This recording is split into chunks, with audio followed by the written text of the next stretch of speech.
Okay, so what was interesting is that, let's say, got it. Your audio cut out for a second. Ah.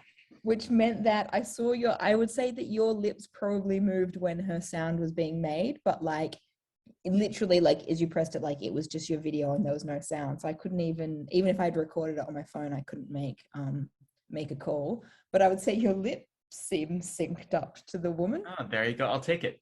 Synced lips. Oh, Dave, synced lips. Syncy lips. I love that this is what you're working on perfecting during lockdown. Hey, I don't have a job. Yeah, you're doing a really good job. Oh, thank you, though. I appreciate that. That's nice. And as I said, like the timing we're still working on, but the actual delivery is fucking sensational. Oh, that's good. Out of control. Good. Yeah. It's out of control. No timing. That's me.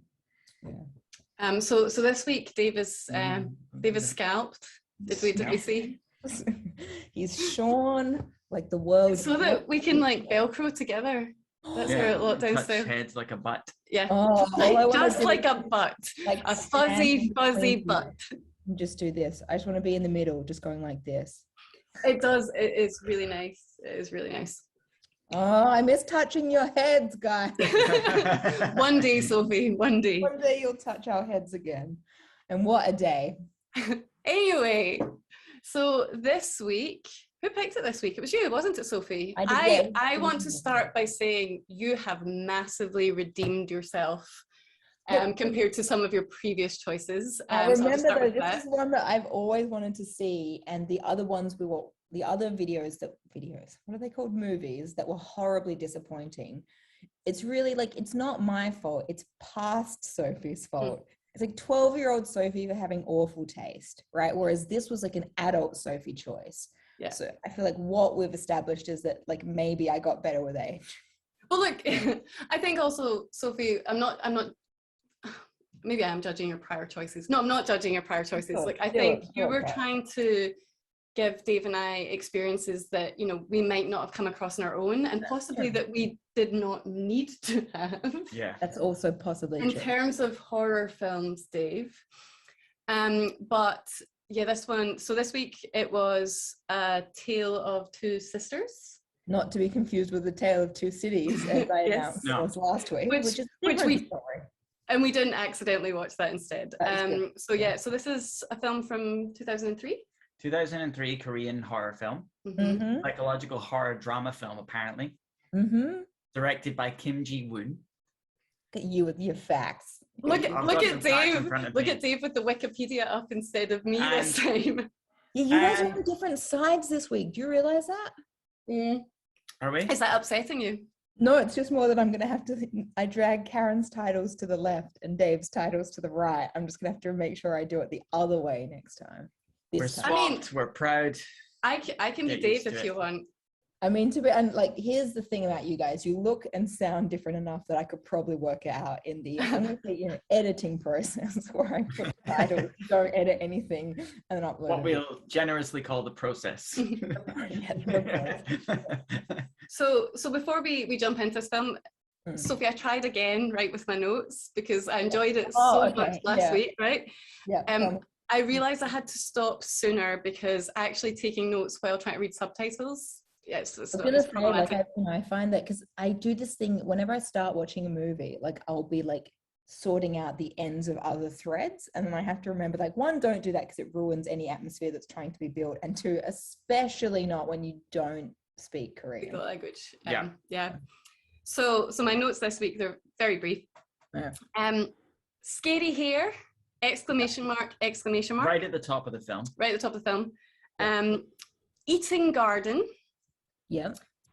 Matthew Siller's wardrobe. Clean up tomorrow. Periods are the worst. Pencils in a shoe. And who puts biscuits back on a plate? I feel like that's it. We're done now. That's the film, Summarize the film. Do you know, I don't even know if I want to explain any of these, but like I have to say, like, or maybe I'll try. So, scary hair.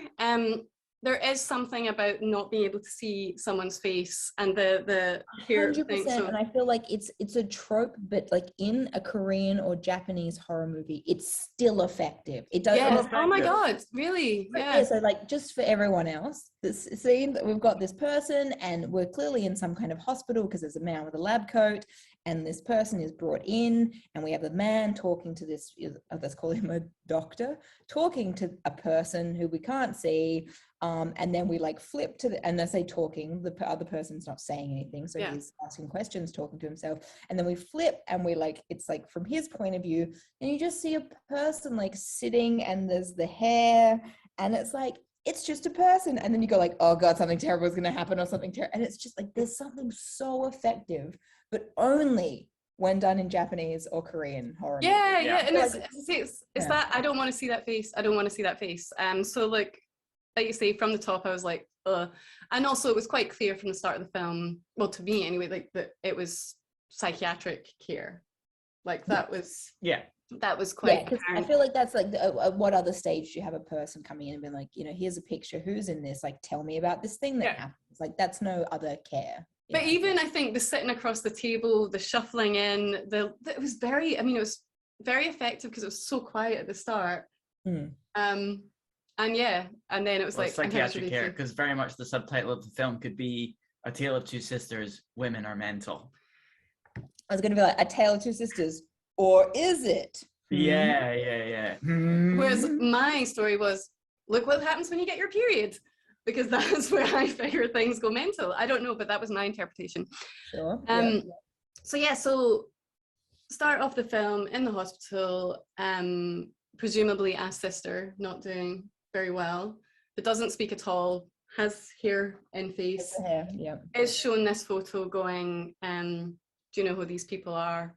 Nothing said, but it's like, but then it's kind of weird because it's like, you will remember, you will know, or something. I don't know. It was, and again, I was wondering, sometimes we think, Sophie, like things lost in translation, but it was just like, it wasn't gentle approach. It was like, you remember this. You remember this. Like, tell me. You can tell me. You remember this. You know this. Say this. Maybe. And so then we move from clinical hospital-y stuff to what I had thought at the time was a flashback, but I think so. Driving through beautiful countryside, lovely guitar-y music, sunshine, trees, and drive up to this big house, stop the car. A dude gets out that you assume is her dad, and then he's like, are you not getting out? And then these two sisters get out of the car. One of whom is the mental patient, we think. Yes. Yeah, we think so. And then rather than going into the house following him, the two sisters go and, enjoy the lovely surrounds of the house in the sunshine, go down to the water, and it's all very calm and idyllic and really lovely. It's like idyllic, and it's like, it starts off being like, this is, you can't give camera angles like too much credit, but it was this thing where it starts where you're like, this movie is going to be good. Like, this movie, they've set it up, you're like, okay, something's happened, like they're going to explain what this is, and then you've got the two sisters, and so they go down to the water, they're hanging out on the wharf, and like you're watching them, and they're like sitting there, and then there's just this shot where they cut to above, and you're and I was like, this is not like, this is nice storytelling. Like, you don't often get this nice story. When that happened, like that second, I was like, I'm gonna like this. I'm gonna like this. I love this shot. Good. And even before that point, I like the camera shot before the girls get out of the car of just the front of the car. Yeah. And you know how it's slow and effective, and it sets this real stillness with these scenes. And even stuff where it's like, it's the girls or the mental patient, she gets out of the car and she's looking around, she's looking at the house, she's looking at the garden, and whenever it cuts to her point of view, it's not handheld camera, it's like, it's clearly on a dolly, like it's moving real smoothly, real slowly, like almost analytically through the shot. And then as soon as it's her sister her sister's like picking some berries, and as soon as they like grab hands, it's this like really joyous, massive crane thing where the music swells and it's like completely breaks that atmosphere. And I mean, obviously that came to my second point of my notes of eating garden, because that just kind of entertained me, because it wasn't clear to me she was necessarily eating berries. It just looked like she was eating flowers and then going, ugh. Yeah, there's a bit where she just spits it out, and I was like, what is it that she's eating? Like, but then she has more anyway. But look, I think as well, without, again, really anything being said, they build this lovely relationship between the sisters, just with like the hand holding and them having a nice time together. And the suspicion of the house, like you get the sensation that, again, the stillness is this thing of like, they're from within the car too. I noticed it from within the car when they had the shots out from the car, like outside, it's all really still, like the camera's actually fixed to the car. So you kind of you're left with the sensation that, it's beautiful, but you're being taken somewhere against your will. Like, cause it's not you in the car experiencing this thing. It's like almost the car's point of view is what you're getting. And then like they get there and there's something weird with the house, because it's like Dad's like, are you coming in? They don't go in the house. They spend what appears to be like a significant amount of time like in this like really like nice setting that is not in the house, which makes you go like, okay, so what is, if the nice setting is outside of the house, like what is wrong, like what's going on in the house kind of thing. And then they eventually do go in the house, and you're set up to believe from the outset that the woman who we presume, or I presume from the start, is stepmom, she's like is the problem. Is like a little bit crazy, like in all sense of the, like she comes out, she's got like the manic eyes, she's like a little bit, it's just all like there is something off about this person. She is going to be the issue in this movie. She's more than a bit much. She's more than a bit much. And also in the brief dialogue they have, we established that it seems like both sisters have been away because they've been unwell. That's what it seems to us. Both sisters haven't been very well, but are back because they're feeling better.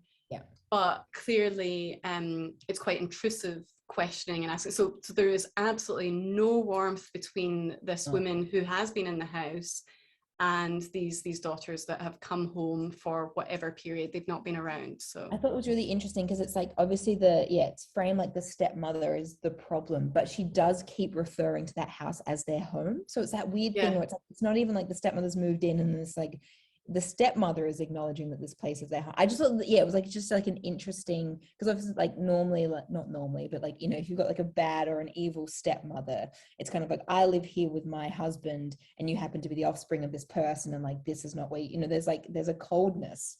But it was like, even though the woman was like a bit crazy, it was like she did keep referring, it's like, you know, welcome home, is it nice to be home, and it was like, and you could tell a bit off-putting almost, like. And also even when she was trying, like you're saying, it's too much. So and it was like, because the sisters clearly were upset, and then again it was the grasping the hands and the tight physical contact between the sisters, who were clearly uncomfortable being around her. And she's like, I'm making a lovely dinner. Why don't you go up and rest? It's going to take a while. So just, you know, take your time. And so the sisters go upstairs. We're left still thinking that this woman is somewhat manic and kind of slightly crazy expressions. And this was another point, which I don't know why I didn't write it down, but like what I love about this film too, at that time I had a too much floral. But I thought that was quite entertaining. But like the differences between the soft floral kind of bedroom and then, you know, the dark furniture in the dining room, and like when they're trying bringing the family together spaces are so dark and oppressive. And then these bedrooms that actually become quite terrifying. It's these lovely florally patterns, but like too many florals. So they go up to rest, and is it while they're resting that we get our first kind of scary moment. And so she has a nightmare. Well, I have a question, because I can't remember the order, but where we start to twig that something weird is going on is when the patient that has been in the mental hospital, that sister, is unpacking. and she brings out, I say too many florals, but she brings out her floral notepad. Yeah. And then she's trying to put it away. And when she opens up the box to put it away, the exact same notepad that's right. is already there. And you're like, what the hell's going on? And I don't know about you, Sophie, but that was making me tense, because I'm like, this gal's not very well. And now something's weird's going on in this house. Where's this story going? And then again, it opens the wardrobe, and it's all of the same clothing. That's hence the Matthew Sellers wardrobe. So our friend Matt. I once helped him unpack his clothes, and he's like, "You're now thinking I'm a serial killer, aren't you?" Because like he pretty much has the same pair of trousers in like same color, like 4 or 5 pairs, same t-shirt, same color. And we're hanging all this up in the wardrobe, and I was just like, I mean, I guess it makes it easy for you to dress yourself. But yeah, ultimately, when she opens the wardrobe too, it's just the same like skirt or something, the same, and again, more florals. Like a bunch of, I mean, to be honest, as someone who mainly wears only black jeans and t-shirts that are black or gray, or like on a good day, white or striped, and has mainly navy blue pullover jumpers, I'm not as bad. Honestly, Sophie, you're like my female Matthew, because I think at one point when you two have been together, it's like I think you were maybe wearing the same jumper. It looked very much like that. Maybe matching like quite well, but but that one was it's funny because I think the notebook one didn't bother me as much as like when they she opened this like wardrobe, and I'm like, that's weird. Like it's literally the same piece of clothing like 20 times or something. You're like, that's odd. I feel like they might explain what that is, because that's not normal. Yeah, and so it gives this kind of dreamlike quality as well, because you're like, none of this is really making sense. You're immediately not sure what's real and what's not. Yeah, kind of you're on edge in that regard. And then while her sister, presumably younger sister, because she's kind of looking out for her, is resting, start hearing things like running footsteps in the house, and then also that horrible moment, the door creeping open. So our sister's like asleep in the bed, and again I question people in horror stories and their reactions, but I mean I guess it makes sense later on. But like her sister's in bed, and the door starts opening, and you kind of think, oh, maybe it's just the stepmom coming in, and then there's hands that go around the door, and so you just see the hands and the nails. And then rather than going, oh, there's someone coming in my room, it's that little girl thing, that little kid thing of, I'm just going to pull the duvet over my head. And then whatever was coming into the room continues to come into the room, pulls the covers down, and then fucks off. Yeah. And again, that's all done so well, because it's enough to get you scared, but it's you don't really see very much, and so I really appreciate that, because I feel like, I've said before, there aren't that many movies that like properly scare me, but like even that was like, oh, I feel uneasy, like it's like you think something's gonna happen, and it so you're like, oh god, there are the hands, oh god, it's in the room, like it's put, and then you're just like, oh, now it's over. What? Like I felt like this movie was like very good at building a tension that I couldn't like, that didn't ever like really break from at all stages of it. You just like, I don't know when there's going to be a climax. I don't know when there's not going to be a climax, just because I feel gross all the time in this situation. And I think maybe what we've missed before this point, but again, maybe I'm getting the order wrong, but like there was the bit where they had dinner together as a family, and there's clearly, I mean, that is the most uncomfortable dinner ever. Like, I mean, the dad does say that was delicious, but no one's really talking. Some pills are given to the stepmom to take. So you're like, oh yeah, she's not well. And clearly the daughters do not like the stepmom, and whether it's fear or anger, or a bit of both, that's kind of all there. And I think that maybe happened before the scary moments, but I couldn't tell. But again, so it brings me to my next note that I kind of laugh at, because there's always bits that I laugh at, which was the stepmom had gone to all this effort of making dinner, and the dad stands up, he's like, I've got to leave you, I've got stuff to do. You're tired, leave this for now. And then rather than I'll clean up, it's like, you can clean up tomorrow. So I did actually have a moment of, like, yeah, of course. So I did have light moments in the tension in this film because I enjoy that stuff.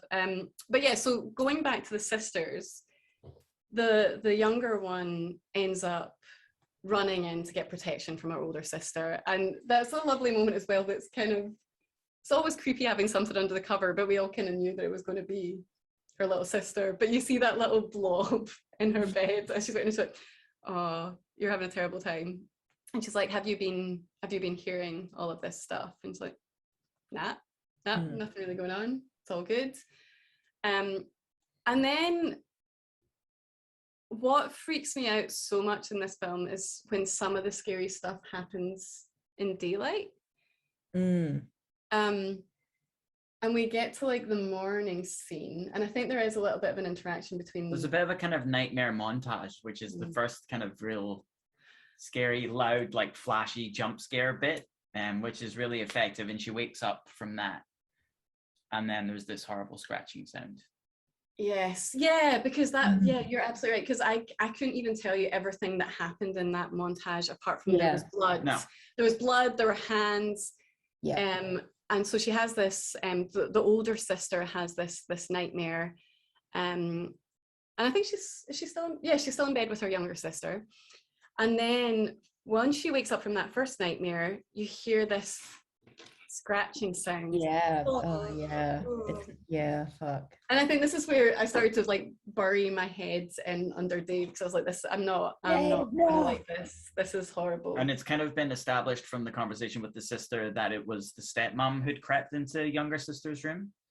Yeah.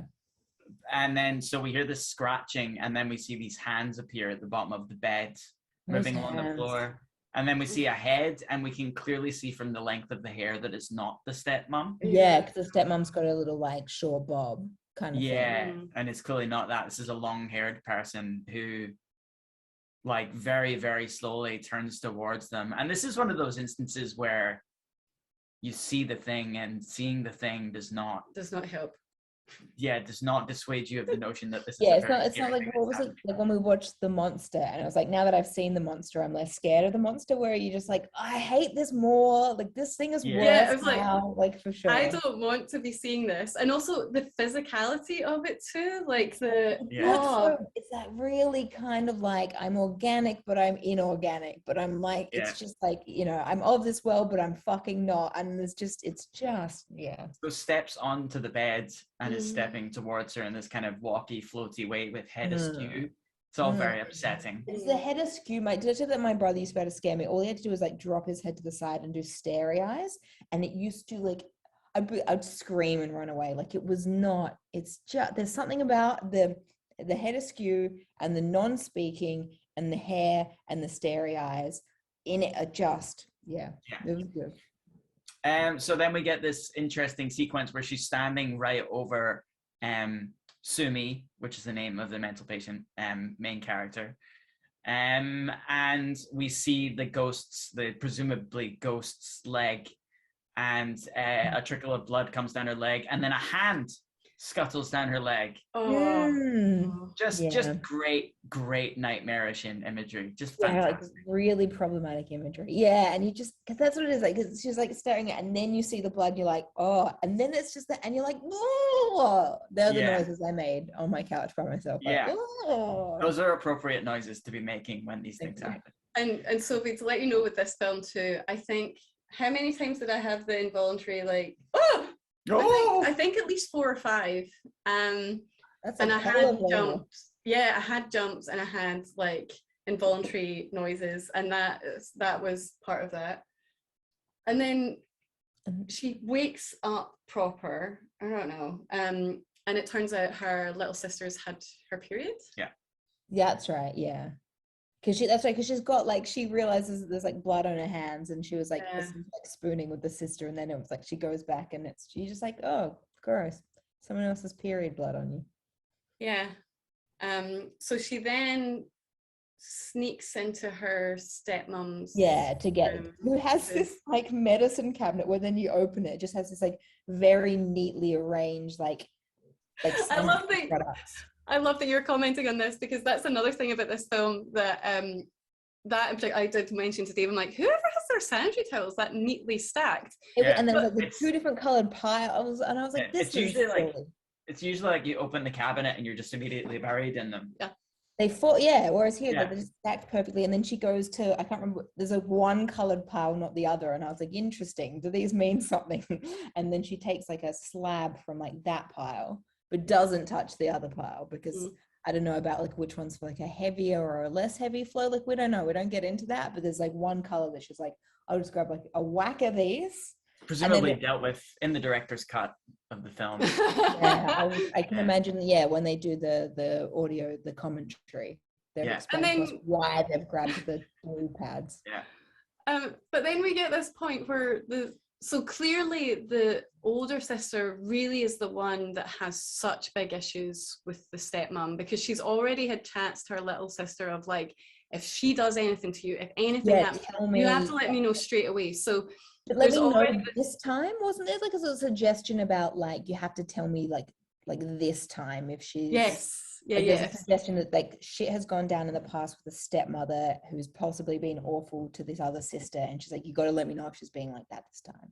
And that for me set a belief that the reason they'd left home was because of, okay, they might have been unwell, but they left home possibly because the stepmom was unwell.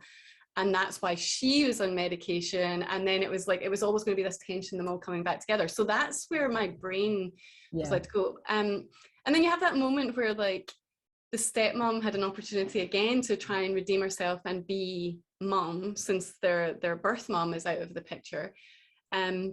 Because, you know, this little girl has had her period, and whether or not it's her first period, I don't know, but like still you would maybe, oh, is she doing okay, whatever, but it's just like the only comment we get from her is that lol. Yes, yeah, pretty much. It's like, is it you? And she's like, no, it's my sister. And it's like, lol. Yeah. Lol, bleeding. That's so funny. And then it was like, oh, that's weird that we both got our period on the same day, because the stepmom has her period too. I was like, oh, gross. But it's not weird if you know things that you know later in the film. But you don't. So then I just had this. Yeah. So that's when I wrote periods are the worst. But I also had this whole thing about like, is this film telling us something about womanhood and becoming a woman and feeling unwell when you're on your period? Mental. Yeah, I still had no idea where this was going, but I really enjoyed the fact that we were acknowledging that women have periods and you have to kind of deal with it. So it's yay. True. Wow, it is a horror film. You can't free range bleed all over the place. Like that's gonna get real messy, you know? Yeah. Take care of that shit with things from the blue pile, please. Right. Only the blue pile. Mm-hmm. So then she's looking after her little sister again, and you know, they're stripping the bed, they're sorting stuff out. So she's taking more the role of mother with her little sister to help out.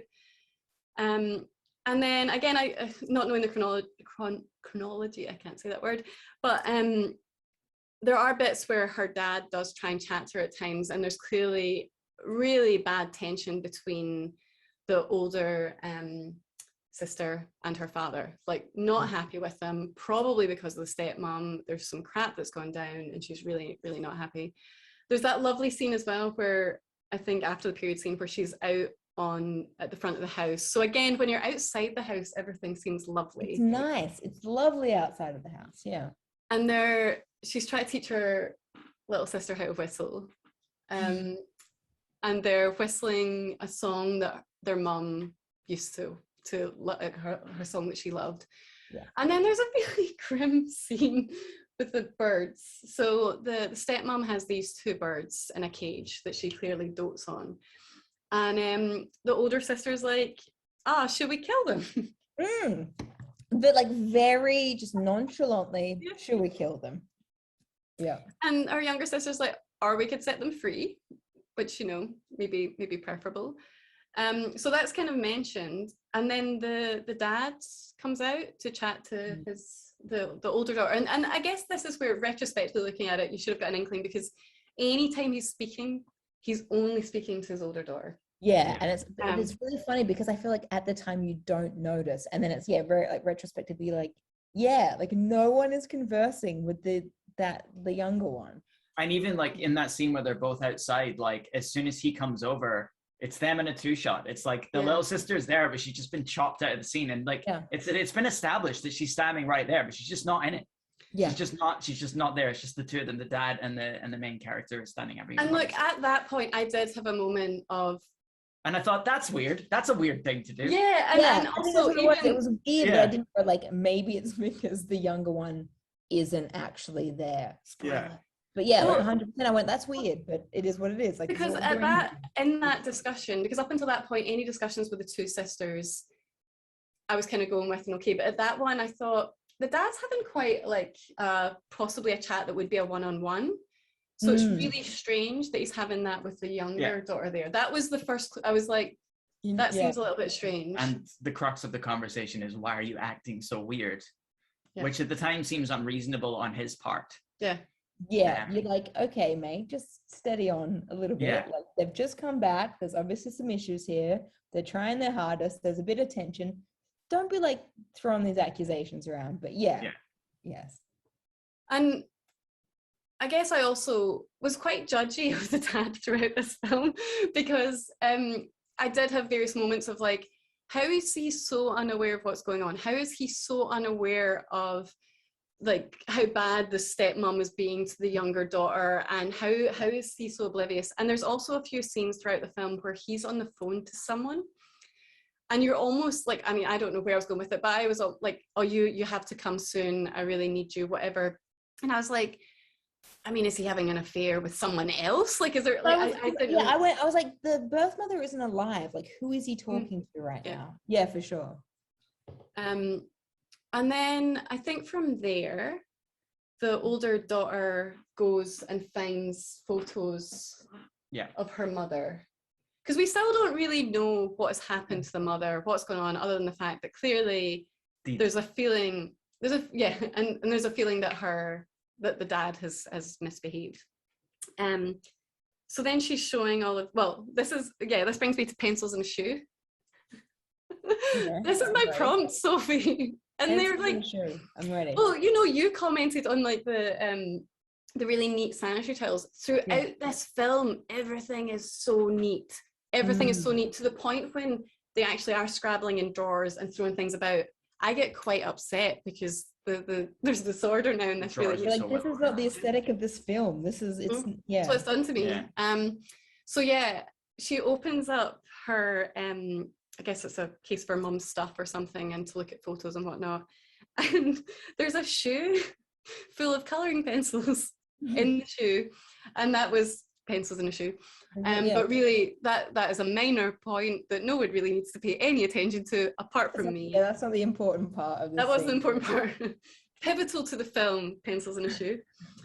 But then they open up these photos, and again, I really like the visual storytelling where, we don't, like, it's hard to know what's going on in the situation, but certainly it starts off with like photos of the mum and dad, the birth mum and dad, the mum and her as a baby, and then the family of 4, and then family of 4 with this woman who's now the stepmom in it, and then pictures of the stepmom in a white coat with and so you're like, so she's been around the whole family, and then something's happened. So without anyone saying anything, this brief scene of looking at these photos sets us up for, like we understand why you don't really like her or your dad at this point, because she doesn't.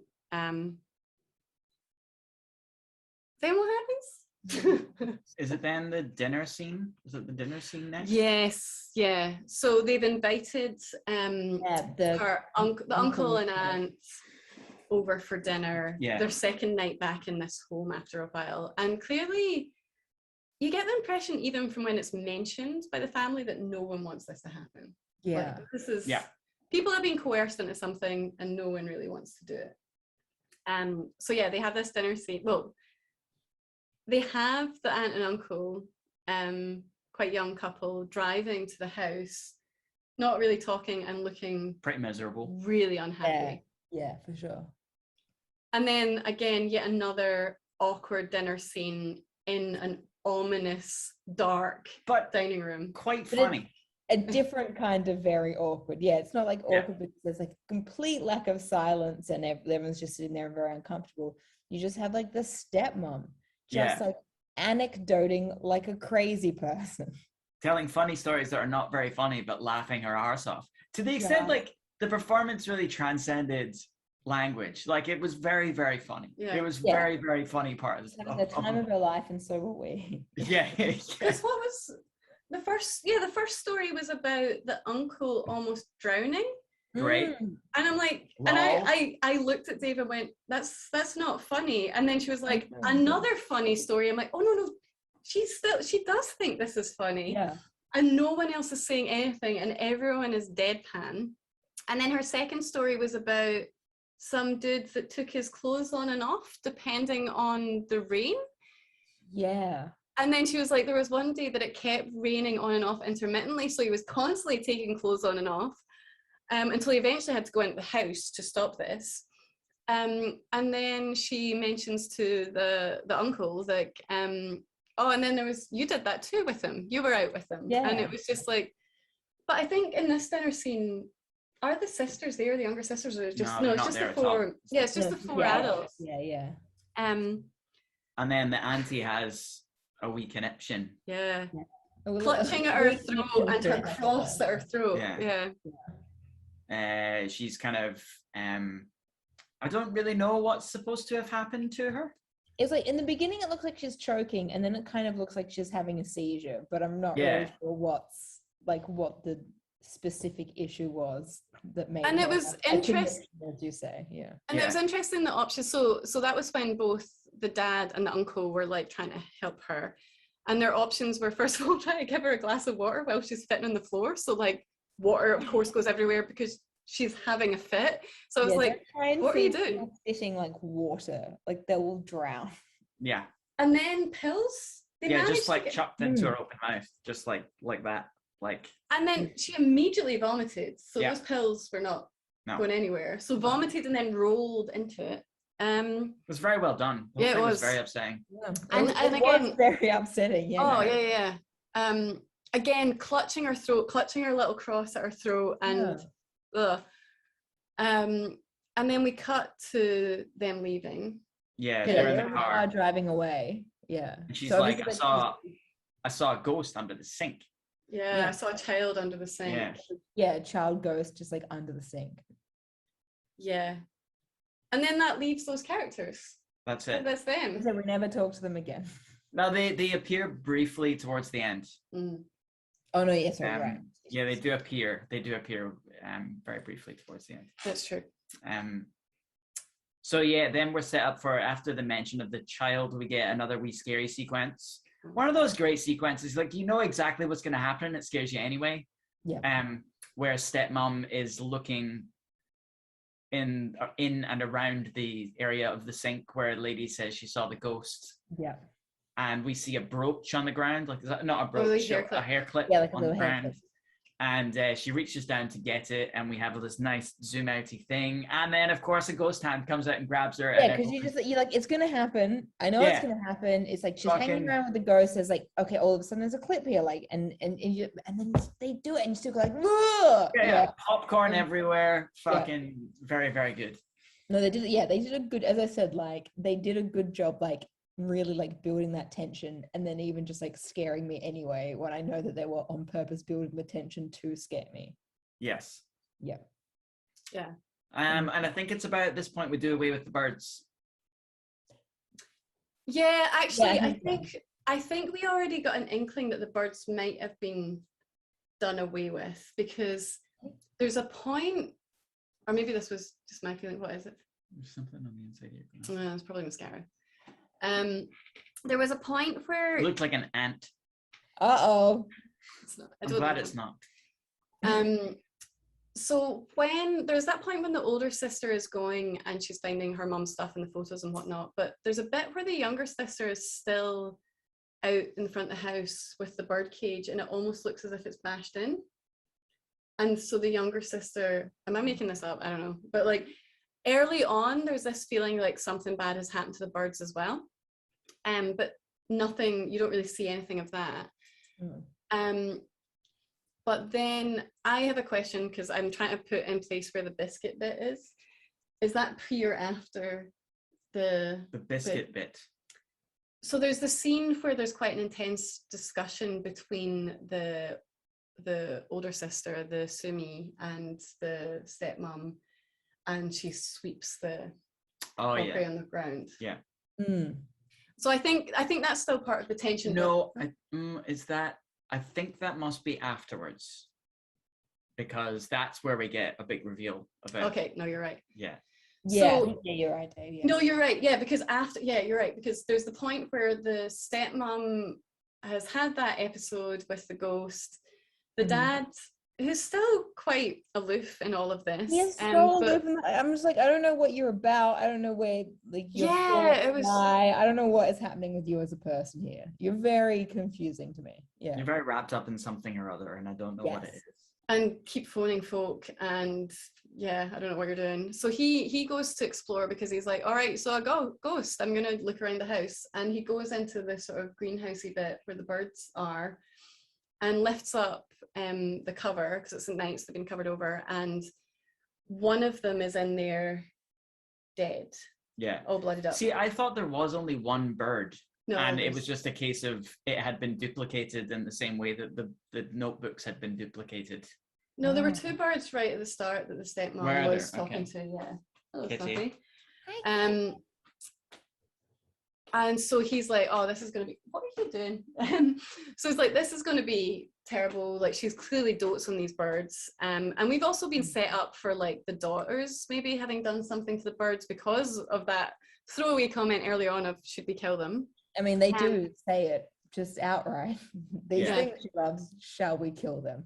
Yeah. I'd love to see that, lol.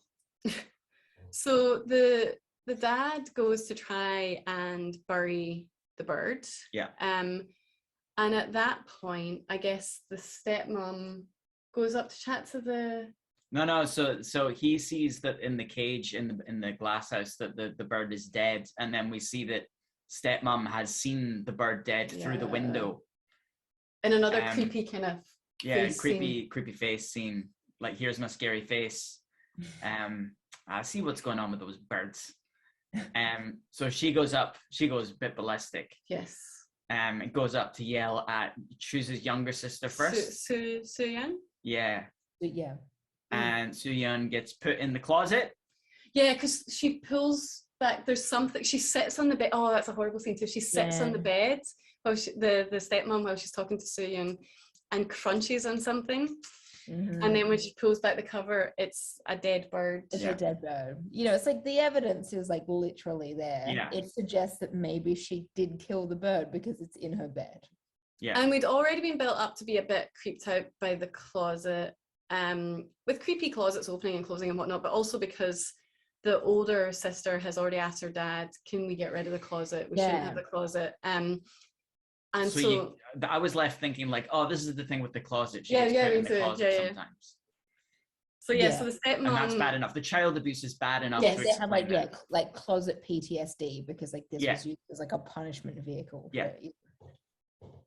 So the stepmom locks Soo-yeon in the closet and is demanding apologies, while Soo-yeon understandably is just losing her shit, screaming.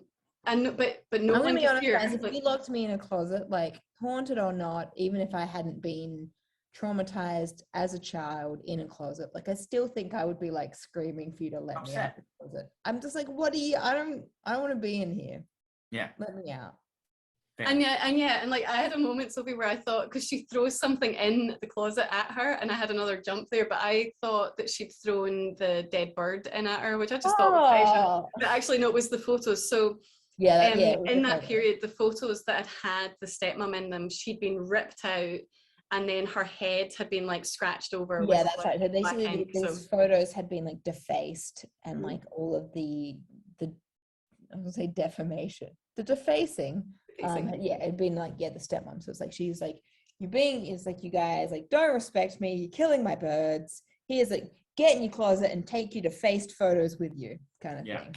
Yeah. And so she demands apologies. Like, don't even think you're getting out of here. Don't even think about coming out here until you apologize. And she eventually does say sorry, but then they're still pushing to like, what are you saying sorry for and whatnot. So it's all really upsetting. She's saying sorry because she doesn't want to be in the closet. We've all worked it out. Yeah. But still, the older sister, Sumi, and the dad still haven't come. So like this scene's been going on, there's been screaming and whatnot, but ultimately no one has come to her aid. But she is allowed out of the closet, and then her sister goes to see her. Yeah, lets her out of the closet, gives her a cuddle. Yeah. And is talking to her and about, you were supposed to tell me this was happening, what's going on, like, because I think there had been signs earlier on that her sister was having issues with stepmom with like handprints on her. That's right, like scratches and handprints, and it's like she did this to you, like. So at this point, we have a conversation between Sumi and the dad, where he's like, again, like, why are you acting so weird? Yeah. Tell me what's wrong. And she finally says, oh, like, our stepmom is harassing my sister. And her sister's standing right next to her, and just like, stepmom is her. She locked her in a closet, like she's doing all this fucked stuff to my fucking sister standing here. And then the father says, what are you fucking talking about? Your sister is dead.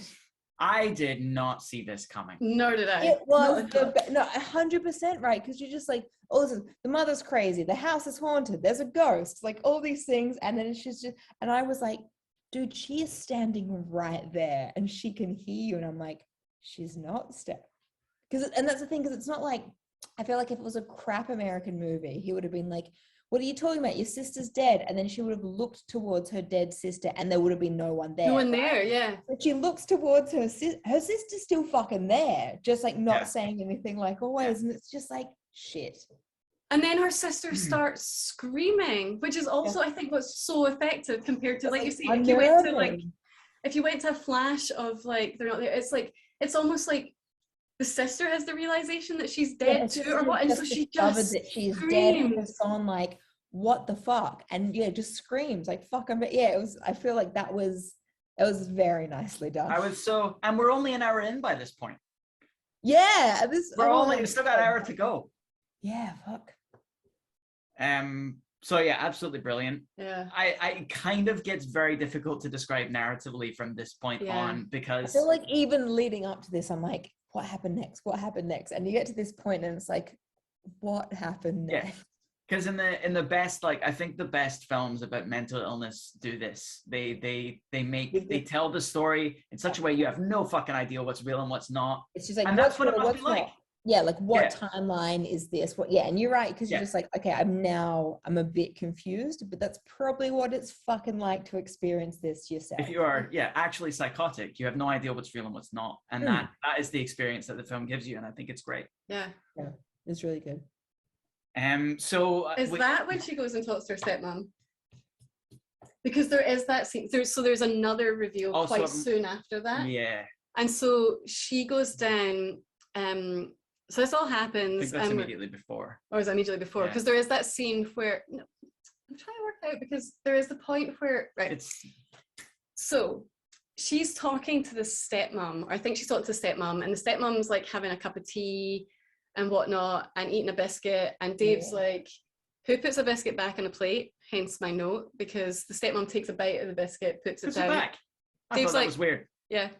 Like back on the comic, there's one biscuit plate with all the biscuits. Yeah. It's not like she's got her side plate, she's taking it back. Yeah, she puts it back on like everyone's plate. Yeah. And like, I didn't clock it at the time, but that is very strange. It was an immersion breaking moment for me. So sorry, Sophie. Like, I love that we're like, and these are the weird points. For me, it's pencils in a shoe, and for Dave, I was like, why would you just, what's the difference between the blue pads and the other colored pads, and why would you only get that many of that kind? Like, do you know the brand? Is that about your heaviness? Like, that was what I was like, that's very specific. So the in that scene, whenever that occurs, the older daughter, like, she sweeps everything off the table.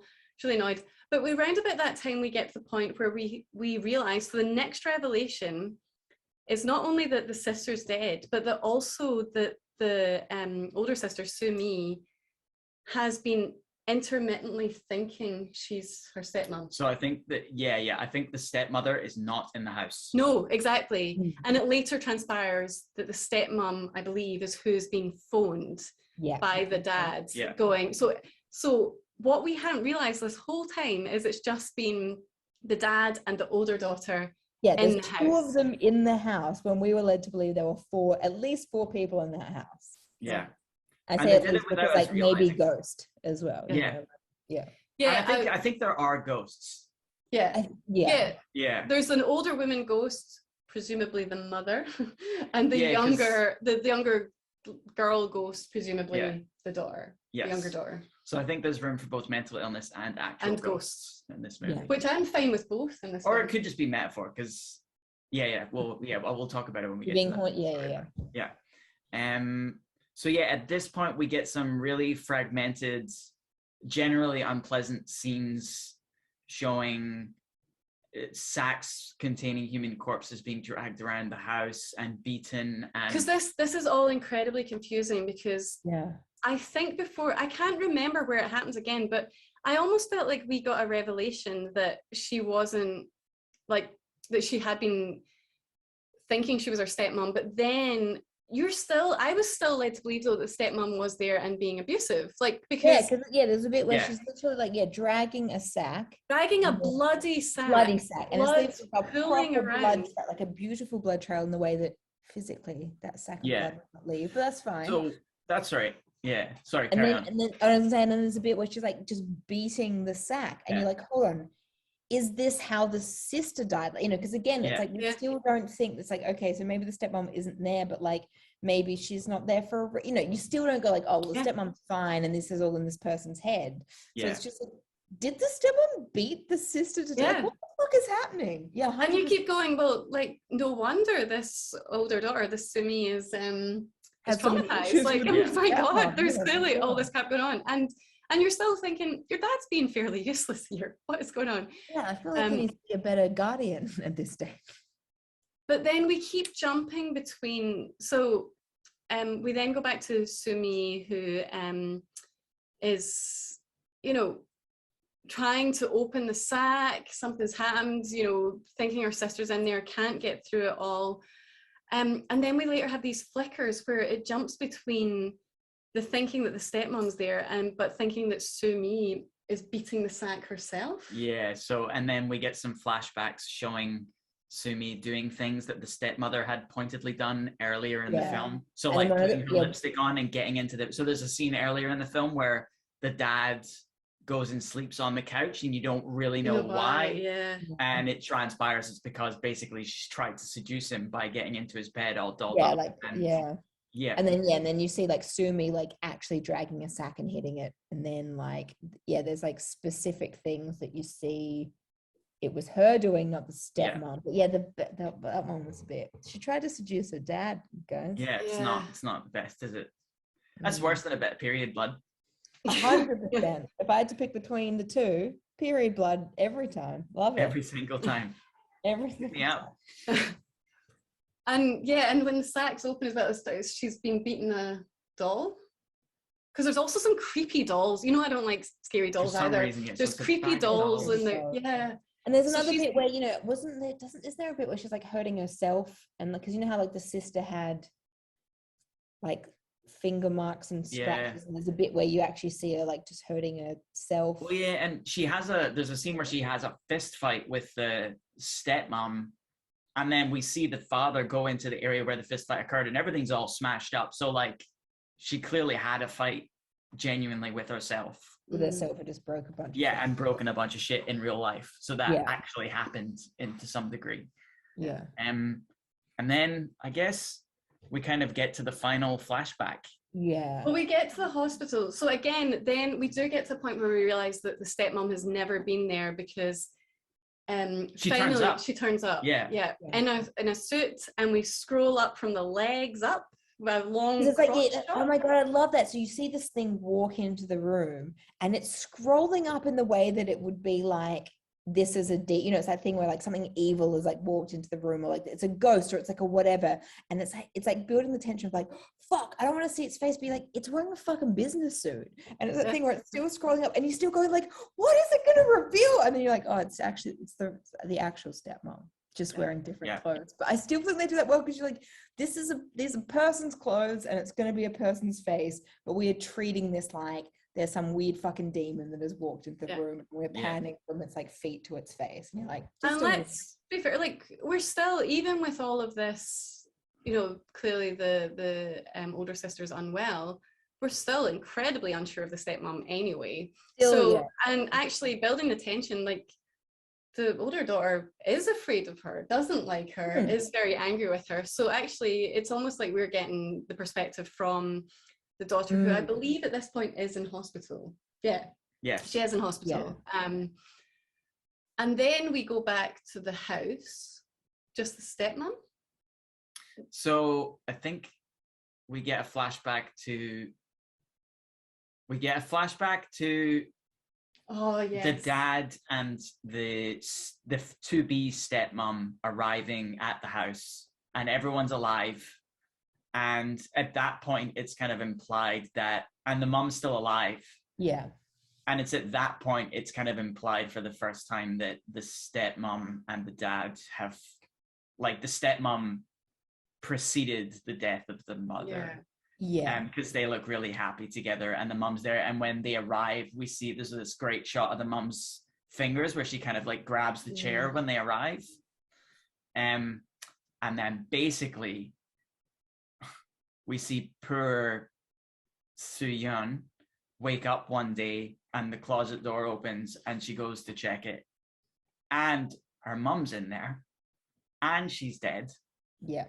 Because she's hung herself in the closet and taken a lot. Because there's just quickly before you then say the next bit, which is quite significant. Yeah. There's a bit where when you got Soo-yeon who's like crying on her bed, and the mother comes to comfort her, and then we like establish that like basically like because so my understanding was like the mother was like sick, and Soo-yeon and the stepmother was the carer. I feel like it's a bit where so it's kind of like we then see the mother. So okay, this is the mother. Soo-yeon is like upset because like obviously we're establishing that like something bad is happening, but then then she like wakes up in the same some timeline, and then and then like and that cupboard at the closet is open, and she goes over, and the mother has hanged herself in the closet. So she starts to shake her mum and try to wake her. Fucking closet falls on her. Oh, it's so horrible. The closet falls on her, trapping her under the closet and the dead mother. What's worse than being like fucking crushed by a closet? And the answer is being crushed by a closet full of dead mum. That's the worst. That's just effective. And I just was like, this is genuinely sitting there myself going like, this is the worst thing I've ever seen. This is horrible. This is it was just awful. Just awful. So at this point, to-be stepmom comes in, hears the noise. She hears something, because we hear things. Because it's loud. Yeah, it's loud. It's like closet screaming loud. Runs in to go and check, and sees that Soo-yeon is still alive. And she's struggling. So you don't see her, you just see her her hands scratching at this like closet on top of her, and her fingers are getting all fucked up, and it's just this and you're like, mate. We see stepmom's slippers backing away from the closet because she can't deal. As Soo-yeon, that's right, because like you see the scratching from like the stepmom's point of view, and then you cut to like Soo-yeon's point of view, and you just see like the slippers just like, I am not dealing with this situation. You're trapped under there forever. Like, so goes to leave. At this point, Soo-mi comes out and has a bit of a confrontation with her, saying, nobody likes you, leave my dad alone, like you homewrecker. Unaware that her mother has hanged herself, and her sister is currently dying, in the process of dying. Yes. And also, like, I had a moment, I think this is when you realize just how horrific the stepmom is too, because I had this sort of, the stepmom's in shock and just didn't know. Like I was like, this is not a deliberate reaction. Like she's in shock, but the way she speaks to Sumi and is like, you'll regret this, you'll regret speaking, it makes you feel like this is all a deliberate act. I don't know, but it's so upsetting. I wasn't sure about that. I wasn't sure if I was left with a better opinion of her. Like, okay, she's actually quite a nice lady. Because there's a scene with her in the hospital where she's actually quite comforting and nice. Yeah. And is it just like she's basically a decent person who's done this one awful thing? By cheating on a dying woman, cheating with someone whose wife is dying. No, the closet landing on the choosing not to say before that. Like I feel I mean that is the worst. But even before that, it's just like you've got this person who's terminally ill, and now you're already sleeping with her husband. Like it's pretty fucked. Yeah, but that bit is Okay, these two terrible things. Yeah. Okay. These two pretty terrible things. One of them is probably far more terrible than the other. To be honest, not that it's adultery is not a good thing. But leaving a person being crushed by a closet, as you can see them scrabbling for their lives, like, and just. And also, away, I think it's worse. Also, I think you could, like, give them a benefit of the doubt. I think you could see how the carer and the dad could come together. If the mother hasn't got long to live, has been very unwell, although she clearly hasn't been bedridden when this is all happening, but I don't know how unwell she is. Yeah. But you'd imagine that it's such a stressful situation. I'm not trying to excuse this, but that maybe they've been offering each other this comfort, and both of them having quite a stressful, caring role, and have kind of found each other. Not excusing it, still not ideal scenario. Yeah, but definitely like allowing then one of the daughters to die in real time. Yeah, that's really bad. That's really bad. Yeah, that's an awful. Don't let anyone die in real time, guys. If there's anything that we've learned from this, is just don't let, if like there's someone and like you could probably help them even though they're in the process of dying, like maybe just help them. But also, Sophie, we're forgetting the really important point here about this bad woman's character. I mean, ultimately, who puts biscuits on a plate? Who puts the biscuit back on the plate? But there's another flashback, and it maybe isn't the last flashback we're shown, but we're given another. It's not a flashback. I think this happens in real time. While Sumi's in the hospital, we have stepmom, like real stepmom, wandering around the house. She's in the room. The closet door opens. Oh, it's so scary. And then she sees this little tab hanging out, and she pulls on the tab, and it's only bloody sister in there. Come to claim her, and we get. I thought it was mom. I thought it was the older, I thought it was mom. I don't know. No, I thought it was sister. Okay. I thought it was sister. So yeah, and she gets a full ectoplasm, ghosty death. So either looking at it two ways. It's either confirming that there can be mental illness and ghosts, or that like she it's all about guilt. It's all about the guilt of like. What she's done. She's consumed by it. The ghosts of the house are all to do with the guilt of everyone's complicity in these awful things that have happened. Yeah, I just found the bit that I found like the whole thing was a bit troubling, but that thing where you've got like Sumi just like walking away, like in outrage at the conversation she's just had with the stepmom when her sister is still dying. I was like, this is awful. This is so There's a lot of awful things contained within a film that are strung together in such a beautiful, non-linear way. Yeah. And then it ends so beautifully, because the thing that we've said when this film finished was just how beautiful it was generally. And we then get the flashback to Sumi getting out the car and the realization that her sister isn't actually with her. Yeah. And so when she walks down to the wharf, it's just her on her own. And the film ends with her just sitting on her own with a space next to her where her sister would have been, just in the sunshine, just there. Yeah. And it's such a heartbreaking scene and quite a horrific film, like to end that way. Definitely didn't make me feel better at the end. That's for sure. No. But what a great movie. Yeah, fantastic. Really enjoyed it. It was good. I'm glad, because I can't remember, I heard of it ages ago, and it's been one of those things that's like, I need to remember to watch this. I need to remember to watch this, and I never got around to it. But very good. Very great good. bit of gear. Yeah. Very great film. Do recommend. I'll tell Yes. JP that one. I'll get JP to watch That it. was originally going to be like our metric of is this good or is this bad? Yes. JP, Tale of Two Sisters. And look, it was also, Dave and I watched it today and, started at 11 this morning because we went to watch it last night and we were both too tired. It's still scary watching it in daylight. Like, we tried to like close blinds and whatever. Like, I think had we watched it at night, I may not have slept so well. But yeah. I watched it last night, and I feel like it's one of the first movies in a long time where I felt myself like sinking back into the couch, just going like, oh, this is. So I'm gonna I feel like there's a lot of movies that don't do anything for me in terms of scary, but I felt uncomfortable the whole way through, and then like it was dark, and then I was sitting there going like, oh, and you just sink back, and then you just like all of a sudden you realize you're holding a pillow and you're just like clutching it to yourself with some kind of like emotional support that you didn't realize you needed. But or for me, it's like the hair in the face and hiding under Dave's arm was where I was heading. It's also a film, it's the first film I've seen in a long time where, because of the revelations within it, as soon as you finished watching it, you want to watch it again. Yes. Yeah, because you're like, I want to go back, and I want to, now that I know that all of this shit was in her head, like, does this make sense? Yeah, does it make sense? Does it make more sense? Yeah. Yeah, it was very good. So thank you, Sophie. Great bit of gear. So David, I did good once. Yes. You did a good job. So your turn, Davey. Oh, what do I want to watch? Yeah. Oh, I just made my computer fall asleep somehow. I fixed it. So many movies. I know. So little time of being inside for the rest of our lives.